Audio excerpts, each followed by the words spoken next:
여러분 안녕하십니까? NWN 내외 뉴스 시작합니다. 오늘의 주요 뉴스입니다.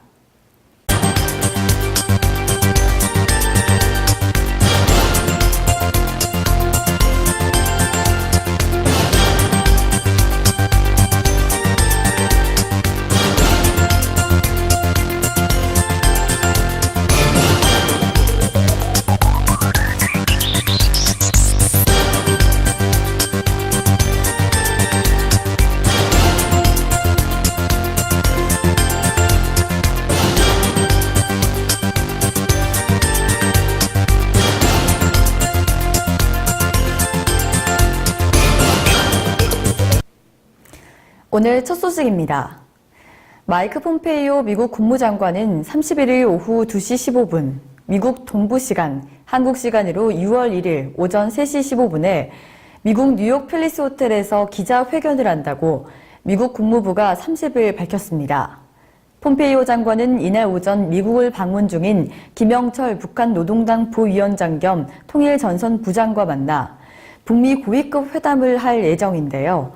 따라서 기자회견은 6.12 북미 정상회담 준비를 위한 고위급 회담의 결과를 설명하는 자리가 될 것으로 보입니다. 폼페이오 장관과 김 부위원장은 북미 정상회담 의제와 일정 등을 최종적으로 사전 조율할 것으로 관측됩니다. 채용비리 혐의를 받고 있는 KB 하나은행 함영주 행장에 대해 검찰이 구속영장을 청구했습니다. 채용비리 혐의로 현직 행장에게 구속영장이 청구된 건 이번이 처음인데요. 지난달 24일 검찰이 KB 하나은행 본점을 압수수색했습니다. 대상 부서는 인사부와 충청도 정책지원부였습니다. 함영주 행장의 채용비리 혐의 때문이었는데요. 2013년 충청사업본부 부행장이었던 함 행장은 채용 과정의 합격 기준에 미달하는 지원자를 추천한 것으로 전해졌습니다. 검찰 조사 결과 함 행장이 행장이 된 2015년 이후 채용 과정에서도 각종 위법한 사실이 드러났습니다. 합격권에 있던 여성 지원자 대신 남성 지원자를 합격시키고 또 면접 점수를 조작하는 방식으로 특정 학교 출신자를 채용했다는 건데요. 앞서 금감원의 2차례 특별감사에서 드러난 시중은행 채용비리 사례 22건 중 13건이 하나은행으로 확인됐습니다. 검찰은 이와 관련해 최용식 전 금강원장과 김정태 KB 하나금융지주 회장도 최근 피의자 신분으로 불러 조사했습니다. 하나은행 측은 함 행장이 채용비리를 직접 지시한 적 없다는 입장을 밝혔습니다. 네, 다음 소식입니다. 충남 아산에서 한국전쟁 당시 경찰과 우익단체 등이 집단 학살한 민간인 희생자들의 유해 208구가 수습됐습니다. 아산시와 한국전쟁기 민간인 학살 유해 발굴 공동조사단은 지난 2월 20일부터 4월 1일까지 배방읍 중리 설화산에서 아산 부역 혐의 희생사건 희생자 유해를 발굴한 결과를 30일 밝혔습니다. 아산 부역 혐의 희생사건은 1950년 9월부터 1951년 1월 인민군 점령 시기 인민군에 협조했다는 혐의와 그 가족이라는 이유로 아산시 배방읍 등 5곳에서 민간인 800명이 총기로 집단 학살된 사건인데요. 이번에 유해가 수습된 배방읍에서만 300명 정도가 희생된 것으로 추정됐습니다. 당시 경찰의 지시를 받은 대한청년단 그리고 태극동맹 등 우익단체들이 동원된 것으로 전해졌습니다. 유해발굴단의 조사보고서에 따르면 수습된 유해 208구 중 17세 이하가 58구, 18세 이상이 159인 것으로 추정됩니다. 경찰이 수십억 원대 P2P 업체 대출 사기를 수사하는 과정에서 엉뚱하게 동명이인을 출국 금지시키는 바람에 사기 사건의 진짜 피의자는 해외로 도피한 사실이 확인됐습니다. 한 대형 P2P 대출업체에서 고수익을 보장한다며 200억 원대 투자금을 끌어모았습니다. 그런데 담보로 잡았던 자동차는 가짜였고 최근 사무실 주인도 갑자기 바뀌었는데요. 투자금을 날리게 된 피의자는 확인된 것만 250여 명이고 전체 피해 금액은 60억 원대로 추산됐습니다. 고소를 접수한 경찰은 지난 9일 업체 실소유주로 추정되는 전모 씨를 출국 금지시켰는데요. 어떻게 된 일인지 바로 다음 날 전 씨는 일본으로 도피했습니다. 알고 보니까 나이가 비슷하고 또 이름이 같은 엉뚱한 사람을 경찰이 출국 금지한 겁니다. 경찰은 뒤늦게 사과문을 올리고 전 씨의 여권을 무효화했으며 인터폴에 수배를 요청할 계획인데요. 하지만 이미 해외로 떠난 전 씨의 신병을 언제쯤 확보할 수 있을지는 여전히 미지수입니다. 경찰에 다시 소환된 한진그룹 조양호 회장의 부인인 이명희 이루재단 이사장이 15시간 가까이 조사를 받고 새벽에 귀가했습니다. 이 이사장은 직원 등에게 폭언을 퍼붓고 폭력을 행사한 혐의를 받고 있습니다. 이 이사장은 혐의를 인정하는지와 심경 등을 묻는 취재진에게 죄송하다라는 말만 되풀이했습니다. 피해자와 합의를 시도했는지, 그리고 피해자에게 사과할 의향이 있는지 등의 질문에는 아무런 답변도 하지 않았습니다. 앞서 이 이사장은 어제 오전 10시쯤 경찰에 출석하면서 무리를 일으켜 죄송하게 생각한다, 그리고 성실하게 조사에 임하겠다라는 말만 반복했습니다. 이 이사장은 지난 2014년 그랜드 하얏트 인천호텔 공사장에서 하청업체 직원들을 밀치는 등 폭행하고 또 설계 도면을 바닥에 던져 업무를 방해한 혐의를 받고 있습니다. 또 서울 평창동 자택보수공사 현장에서 작업자들을 폭력을 행사하거나 수행기사, 그리고 경비원에게 폭언과 함께 손찌검을 한 혐의도 있습니다. 경찰은 이 이사장에 대해 특수폭행과 상해, 업무 방해 등의 혐의로 구속영장을 신청하는 방안을 검토하고 있습니다. 국내 침대뿐만 아니라 중소기업이 생산한 라텍스 침대에서도 고농도 라돈이 검출됐습니다. 국내 중소업체가 중국에서 생산한 라텍스 침대에서도 고농도 라돈이 검출됐다는 주장이 계속해서 일고 있는데요. 환경보건시민센터는 중국산 게르마늄 라텍스 침대 매트리스에서 라돈 수치가 안전기준의 7.2배에 이르는 1075베크렐이 나왔다고 밝혔습니다.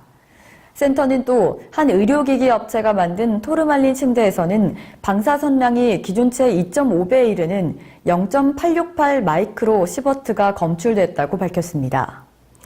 전기석으로 불리는 토르말린은 음이온을 발생시켜 신진대사를 촉진한다고 광고돼 왔는데요. 센터는 같은 재질의 방석에서도 비슷한 수준의 방사능이 측정됐다고 설명했습니다. 이에 앞서 토르말린 침대를 제조한 의료기기 회사는 센터를 상대로 기자회견 금지 가처분 신청을 냈습니다. 이에 대해 센터는 업체 대표가 자체적으로 전수조사를 하기로 했는데 문제가 확인됐을 때 사과하지 않으면 업체 이름을 밝히겠다고 말했습니다. 네, 다음 소식입니다.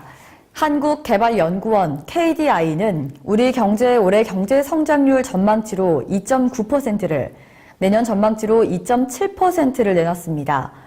올해 성장률의 경우 KDI가 지난해 12월 제시한 2.9%와는 같고 정부가 예상하는 올해 성장률 전망치 3%에 비교하면 0.1%포인트 낮습니다. KDI 전망대로라면 우리 경제는 지난해 3.1%를 기록한 이후 다시 2%대로 내려갑니다. 올해 세계 경제 성장률이 견실하게 유지되면서 수출 증가세가 소폭 확대되고 소비도 개선됐지만 투자가 둔화하면서 2.9%의 성장률을 기록한다는 분석입니다. 내년의 경우 수출이 올해와 유사한 증가세를 유지하겠지만 민간 소비와 투자 전반이 올해에 비해 둔화되면서 경제 성장률이 소폭 하락한다고 내다봤습니다. 경상수지는 올해는 수출이 확대돼도 교역 조건 악화 등으로 흑자폭은 지난해보다 축소될 것으로 전망했습니다. 유가 상승 영향에 주로 기인해 소비자 물가는 1%대 중후반을 기록할 것으로 예상했습니다. 취업자 수 증가폭은 인구 구조의 변화와 산업 구조 조정 등의 영향으로 지난해에 비해 낮은 수준을 기록하겠지만 실업률은 지난해와 유사한 수준일 거라고 내다봤습니다. 네, 다음 소식입니다. 무좀약이나 순간 접착제를 안약으로 오인해 눈에 넣는 사고가 잇따르고 있습니다. 한국소비자원은 다른 품목을 안약으로 오인해 눈에 넣는 사고가 소비자 위해 감시 시스템에 최근 3년간 133건 접수됐다고 밝혔습니다. 안약으로 오인한 품목은 무좀약이 41.4%로 가장 많았고 순간 접착제가 17.3%, 전자담배 니코틴액이 14.3% 순이었습니다. 소비자원은 액상형 무좀약이나 접착제는 용기 형태와 크기가 안약과 유사해 사고가 잇따르고 있다고 분석했습니다. 오인 사고 발생 시기는 안약 사용이 많은 6월부터 8월까지의 여름이 전체의 35.1%로 가장 많았습니다. 연령별로는 50대 이상 고령층이 전체 60.1%를 차지한 것으로 나타났습니다.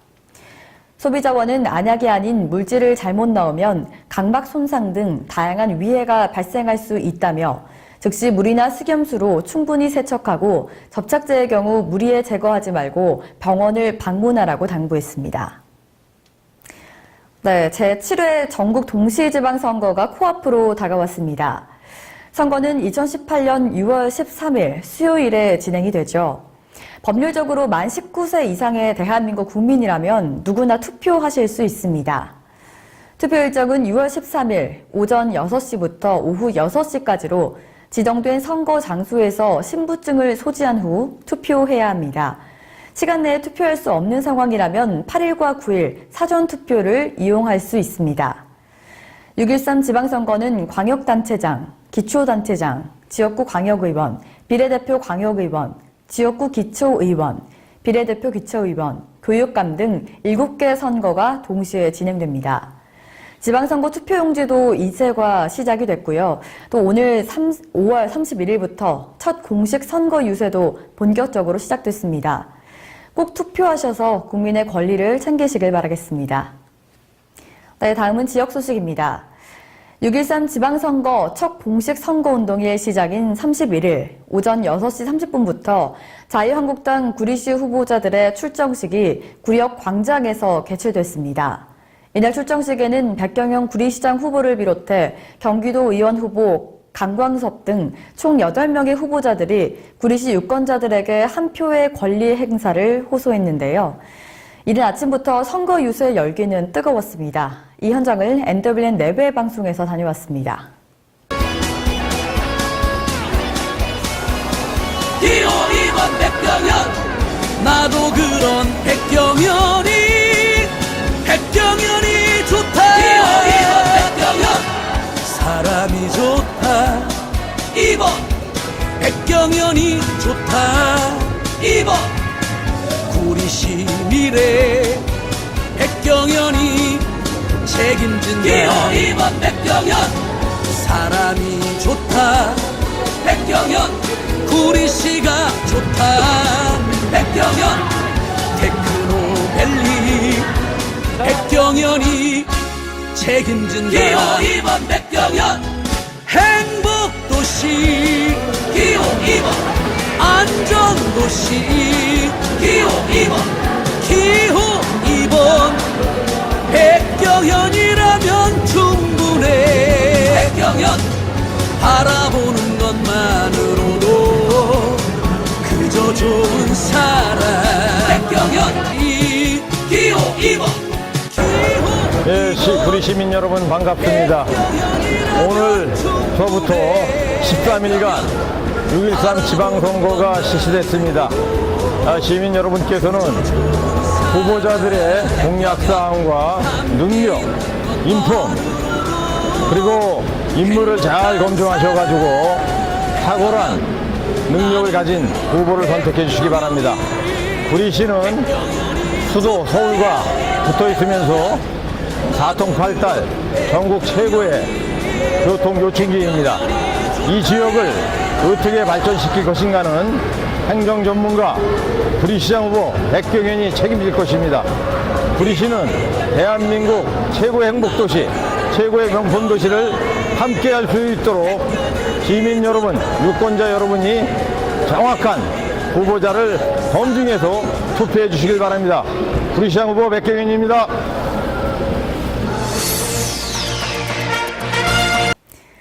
네, 6.13 지방선거가 이제 보름도 채 남지가 않았습니다. 아직도 어떤 후보를 뽑아야 할지 모르는 유권자들이 많으실 것 같은데요. 각 정당의 공약들 차근차근 잘 챙겨보시길 바라면서 또 오늘 뉴스 여기까지 마치겠습니다. 시청해주신 여러분 고맙습니다.